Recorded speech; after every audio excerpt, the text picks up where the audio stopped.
Go Like ahead. I think we understand the core principles of certain positions, and when it comes to point guards, we know rule number one: point guards are born; they're not made. That is the first thing we learn, many of us as players. The second rule of point guards are judged by wins and losses. I think we got lost along the way when the barrage of scoring came from that position.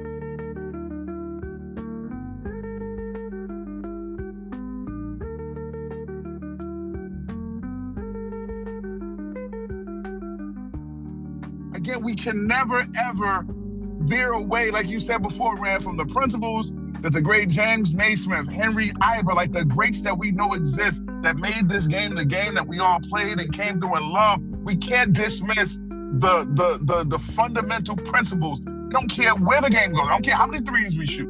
I don't care how big the person who led the league in assists is.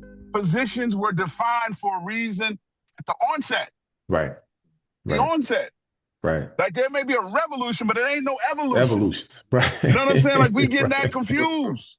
Like it ain't evolving nothing. We're just going through a moment, but the game is still a game. Right. The game is still a game. Until I see a 6'1" dude lead the league in blocks and a 6'3" dude lead the league in rebound, don't tell me about no positional basketball. I don't want to hear it.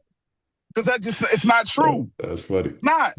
It's not one way. Suge was saying that in the space earlier. Like, we always just love to highlight things when it's great and something we haven't seen, but we don't never want to take the other side at times. That's not how things work, man. No, I get you. That's not how it works. You know what's crazy about like the NBA game, man? It's like the inverse of football. Like, you know, people play differently. Like, or in college basketball, they play differently, right? You got the half-court teams, you got the teams that get up and down, you got the pro style, you got all the like these teams in the NBA with everybody got to shoot the three if they open. Like I was thinking about during the game, man. Outside, when we get past, you know, Steph, Katie, just guys that specialize in just shooting the ball. Duncan Robinson, the kid in Atlanta now that played against Gonzaga. It's time to get back to finding those guys and making sure they're on the floor. And not guys that are capable 34.999% guys that can hoist them up. It's just time, man. Two players that I want to ask y'all about, two Atlanta kids that I want to ask y'all about. Now, one of these kids, I know his father, Jarvis Hayes Jr., and the other one is Anderson Diaz. One is a point guard, one is a shooting guard, supposedly. True or false? Are those true statements or false statements about those two high school kids? That's fair to say. And you said supposed to, that's the key word. When you said supposed to be, for sure. Supposed to be for sure. Supposed to be. Now one is you ain't wrong about that. Right. I'll let Rav break down Jarvis because he's damn sure in his city, but I'll give you Anderson because I know that situation firsthand, Rand. He's being mentored by, ironically, Rand, Kenny Satterfield. When you go back and look at Kenny Satterfield's game, that's Kenny. Kenny Sat and his dad, they grew up together out there in Soundview Projects. You know, it's the worst projects probably in New York City, let alone the Bronx. They got the Bronx covered for sure. It's the worst project in the Bronx and arguably in the whole city of New York. But with that being said, it's ironic because if we're being honest about Kenny Satterfield's game, Kenny wanted to score. Kenny was more comfortable off the ball. You know what I'm saying? He played next to Andre Barrett, so it makes sense. But I thought about something, right? And this is something that both of y'all can carry with them. That many ball-dominant guards, especially point guards in the EYBL, that are first-option guys. Now, hear me out. First-option ball-dominant guys on the EYBL level. They're going to be celebrated in high school. They're going to get to college, but they never pan out at the highest level.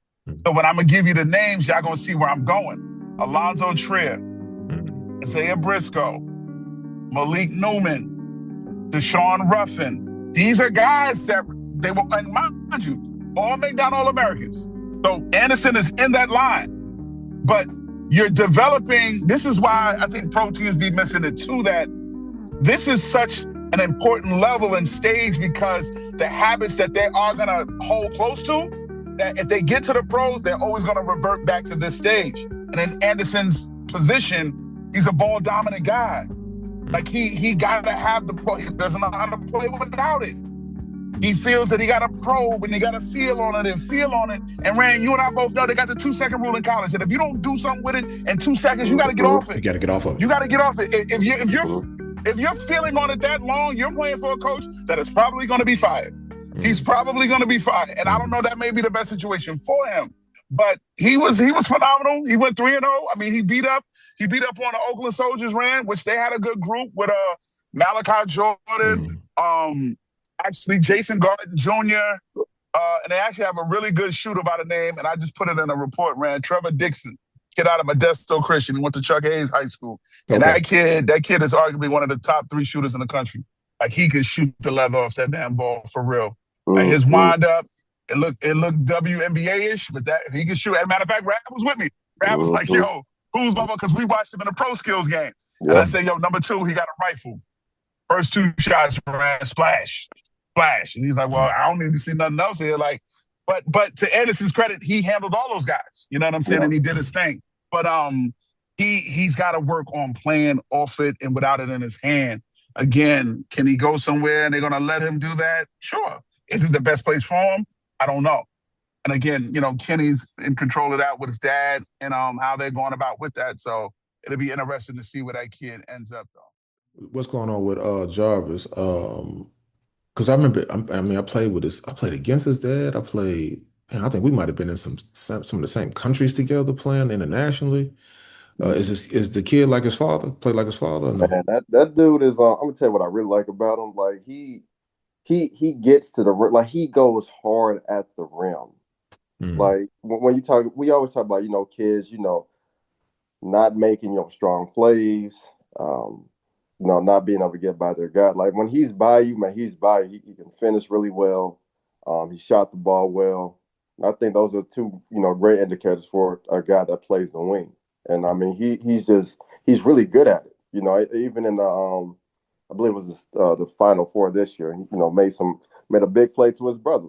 It was like regular drive and kick. You know what I'm saying? And it was for a game winner. And he makes plays like that, constantly putting pressure on the defense. And I think that's why he'll really be good in college, because he can really get down. And he's athletic enough to, get on the rim, at 6'5", 6'6", and he possesses a lot of that. He knows what he doesn't predetermine, but once he knows what he's going to do, like, it's an efficient play. It's an efficient, like, it's a good shot. You know what I'm saying? It's a good play to the rim. It's when he's running out, for dunks and not, like, he's getting down in transition. Like, he is a great wing in high school, like today. You know what I'm saying? And I think he can, shoot up in the ranks this summer for sure. So I don't really have anything that, as far as like, his folks have done a great job with him and his brother. His brother's coming along, but man, Jarvis Jr. He's really what you want in a wing, as far as scoring. They're going to continue to teach him defense and such, but he got a chance to really be good, man. Like, really, really good.